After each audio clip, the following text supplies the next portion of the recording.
แม้สิยืนยาว100 ปีหรือเกิน100 ปีก็ช่างอายุนั้นบ่ได้สำคัญเท่ากับความดีความมีรูปร่างหน้าตาสวยหล่อน่ารักน่าใคร่เป็นที่พอใจในการเห็นของหมู่มหาชนทั้งหลายก็เหมือนกันรูปร่างหน้าตาสมบูรณ์หรือสวยหล่ออันนั้นก็บ่ได้มีความสำคัญเท่ากับความดีจังว่าแต่ละคนฐานะร่ำรวยหรือยากจนก็ยังบ่ได้สำคัญเท่ากับความดีเพราะว่าทุกสิ่งทุกอย่างรูปร่างหน้าตาก็ย่อมเคลื่อนไปเข้าสู่ความชราและแตกดับคือตายแม้นอายุแม้นสิยืนยาวเพียงใดก็ต้องเดินทางเข้าสู่ความตายเหมือนกันแต่ว่าสิ่งที่บ่ตายจนถึงที่สุดแล้วก็คือความดียังมีอยู่มีมื้อหนึ่งที่พระมหานามะหลังจากเพิ่นได้รับราชบัลลังก์แล้วคือพระใหญ่สุโธทนะมอบราชบัลลังก์ให้ก็โดยการแนะนำของพระพุทธเจ้าเฮาเพิ่นประคองจิตใจปอเพิ่นพระเจ้าสุโธทนะเพิ่นบ่หักหานเลยทีเดียวมหานามะบวชพรรษา1 ปีศึกษาคัดลองของธรรมในการปกครองประเทศปกครองเมืองเดี๋ยวพอเพิ่นป่วยเลยประคองด้วยการว่าให้เพิ่นหายกังวลในการที่สิเป็นผู้รองรับราชบัลลังก์ก็เลยพระพุทธเจ้าเฮานั่นแหละเอามงกุฎประจำพระราชาให้พระใหญ่สุโธทนะเล่าสวมให้พระมหานามะเอง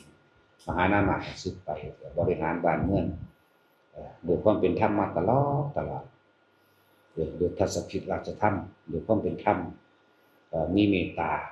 รักผู้อื่นเสมอตนรักตนเสมอผู้อื่นบ่ลำเอียงมีความกรุณาช่วยเหลือแบ่งปันมีมุทิตาบ่เคยอิจฉาริษยามีอุเบกขาวางจิตเป็นกลางเสมอภาคเพราะว่าสิเป็นเศรษฐีผู้ดีหรือญาติโยมอุปกทั้งหลายตามลำดับขั้นโดยความที่เป็นบริหารบ้านเมือง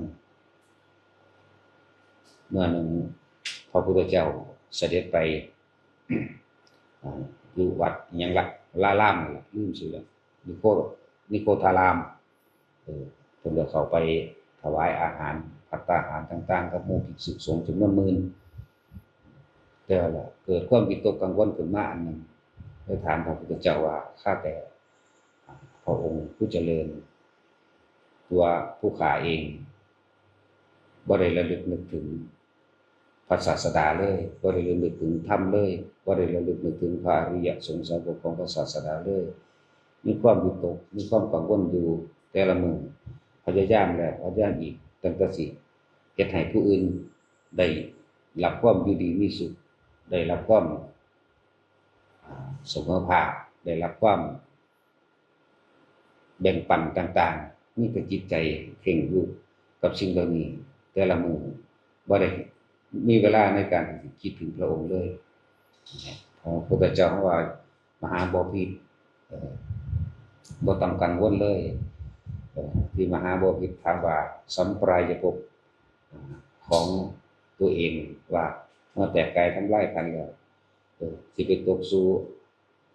ภพภูมิที่บ่ดีเป็นแบบใดพระเจ้าบอกมหาบพิตรบ่ต้องกังวลดอกสิ่งที่มหาบพิตรทำอยู่เดี๋ยวนี้คือการทรงพรหมวิหาร4อันเกิดจากศรัทธาไม่หวั่นไหวไม่งอนแงนไม่พลันแคลนไม่ไหลไปตามกับคำสอนของผู้อื่นไม่ได้เชื่อในสิ่งศักดิ์สิทธิ์คือศรัทธาไม่หวั่นไหวต่อพระรัตนตรัยนั่นเองจาคะมหาบพิตร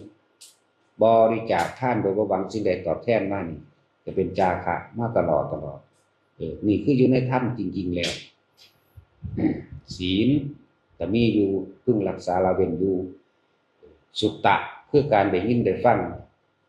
มหาบพิตรก็ได้ยินได้ฟังได้จดจำมากแล้วตั้งแต่สมัยที่ยังบวชกับพระองค์เองปัญญาก็คือรู้แจ้งเห็นจริงตามข้อจริงโดยธรรมชาติแล้วฉะนั้นบ่ต้องกังวล สิ่งที่กระทำอยู่นี่เนี่ยเรียกว่าธรรมะเรียกว่าทำไปตามความเป็นจริงเรียกว่าทรงพรหมวิหารสี่นี่เองเป็นเลยผ่อนคลายลงมาเลยคลายความกังวลเพราะว่ามียังสิจะมีคุณค่าเท่ากับอริยสัจเรียกว่าศรัทธาไม่หวั่นไหวต่อพระรัตนตรัยจาคะสละออกโดยไม่หวังสิ่งใดตอบแทนขึ้นชื่อว่าศีลมันก็มีอยู่ในตัวเองอยู่แล้วเพราะว่าบ่มีจิตใจที่ไปเบียดเบียนทำลายไผสุตตะ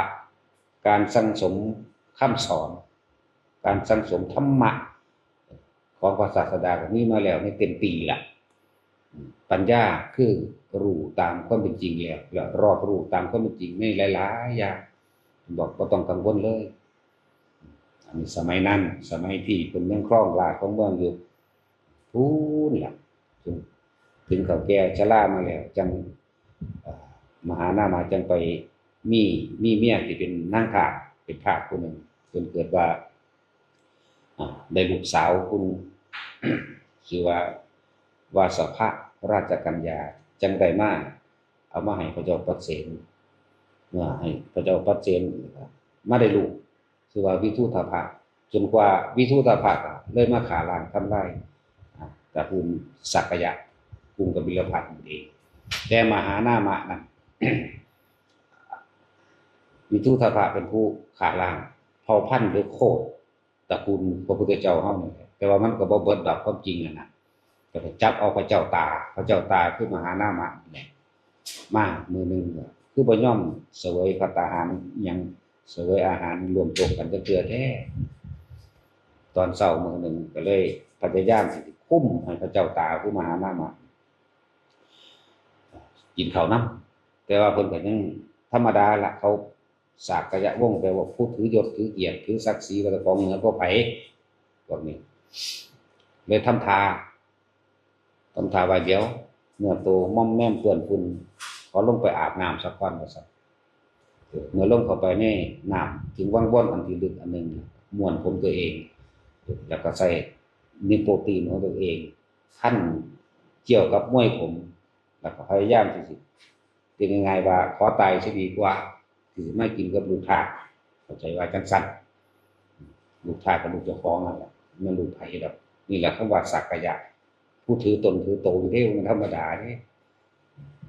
แต่ว่าด้วยบุญกุศลที่เพิ่นเฮ็ดไว้นั่นเองพญานาคเขาก็เลยมารับเอาโตลงไปอยู่ในเมืองบาดาลสิเสียชีวิตในเมืองบาดาลเพราะมหานามะเป็นโพธิสัตว์บ่ได้ถูกฆ่าตายบ่ได้อีหยังหรอก นี่คือเรื่องเล่าอาจจะบ่มีในไตรปิฎกแต่ว่าก็มีอยู่ทางบ่มากทางบ่ละเอียดเฮาเว้าส่วนที่มันขาดหายไปฟังซื่อมหานามะก็คือพวกพญานาคอันเป็นบริวารสาวกของตนเองในการต่อไปข้างหน้าพุ่นล่ะแต่ว่าบ่ทันได้รับพุทธธรรมนายหรอกนานเหลือเกินหมู่บริวารเพิ่นขึ้นน่ะเอาลงไปใต้เมืองบาดาลก็สิเสียชีวิตในหั่นพูดถึงว่าเสียชีวิตในหั่นสิเป็นนาคหรือบ่อันนี้บ่เป็นจำเข้าสู่ตอนที่สวรรคตลงไปแล้วเพราะว่าทรงพรหมวิหาร4เลิกเข้าสู่ดุสิตนั่นล่ะไปเป็นเทพชั้นดุสิตนี่คือเว้าเรื่องมันบ่สุดเว้าเรื่องพระมหานามะนี่ก็พระเจ้าบันทึกไว้แค่ว่าหมู่พญานาคนำไปรักษาไว้ที่เมืองบาดาลจบแค่นี้มีเรื่องของเพิ่นจบแต่เฮาต่อให้ว่าเพิ่นไปแบบนี้ซื่อๆนั่นล่ะจังว่าบอกแต่ละคนว่าอายุ100ปีหรือเกิน100ปีก็ช่างบ่ได้สำคัญเท่ากับความดีรูปร่างหน้าตาสวยสดงดงามหรือหล่อหรือเป็นที่น่าพึงพอใจของมหาชนทั้งหลายก็บ่ได้สำคัญเท่ากับความดีแต่ที่เป็นทรัพย์ทั้งหลายอันที่ทุกคนบ่ว่าคนจนคนรวยรูปร่างหน้าตาดีหรือบ่ดีก็ช่างที่สำคัญคือต้องเป็นผู้มีทรัพย์เป็นอันเป็นหนทางแห่งอริยทรัพย์ศรัทธาไม่หวั่นไหวต่อพระรัตนตรัยบ่มีสิ่งใดมาเฮ็ดให้เฮากังวลงอนแงนคลอนแคลนหรือมีความเลิกเคารพนับถือในพระรัตนตรัยใดเลย แม้เอาชีวิตแลกแม้เอาชีวิตแลกเลยแบบนี้จะให้กล่าวเล่นๆกล่าวตู่หรือกล่าวเล่นๆเพื่อสิรักษาชีวิตตัวเองตัวนี้บ่ยอมว่าถ้าว่าพระพุทธพระธรรมพระสงฆ์ไม่ใช่ของจริงหรอกถึงแม้ว่า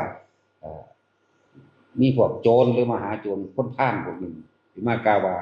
ถ้าท่านพูดว่าพระพุทธธรรมสงฆ์ไม่เป็นของจริงเราจะไว้ชีวิตท่านบ่ยอมเบาคนไม่เอาชีวิตเขาแลกนี่เรียกว่าศรัทธาอันเป็นอริยสัจของมหาบุรุษทั้งหลายบ่ว่าผู้หญิงบ่ว่าผู้ชายเอิ้นเรียกว่ามหาบุรุษทั้งหมดเพราะว่ามีจิตใจแข็งแกร่งเป็นดังชายผู้หญิงก็เอิ้นมหาบุรุษได้สั่นศรัทธาที่บ่หวั่นไหวเป็นจาคะเสียสละตัวเองโดยไม่หวังสิ่งใดตอบแทนจึงเรียกว่าจาคะศีลมันก็มีอยู่ในหันเพราะจิตใจบ่เคยมีการเบียดเบียนสุตตะคือการอย่างนี้ในทางทรงจำคำสอนของพระพุทธเจ้าบทธรรมบทอัดบทธรรมต่างๆปัญญาคือความรอบรู้แตกฉานในความจริงของทุกชีวิตสัพพะทั้งวายทุกคนเพิ่งรักษาทรัพย์อันนี้เพราะทรัพย์อันนี้นั่นนะหมายถึงอริยสัจทรัพย์ทั้งห้านี่แหละหมายถึงอริยสัจตรงนี้ไว้ทุกคนจะเดินทางเข้าสู่ความหลุดพ้นได้เร็วได้ง่ายจึงบอกว่าอย่าหวั่นไหวเพราะว่าทุกคนเกิดมาตายอยู่แล้วก็สิไปย่านตายเฮ็ดหยังก็ให้มันตายอยู่แล้วนั่นล่ะพอ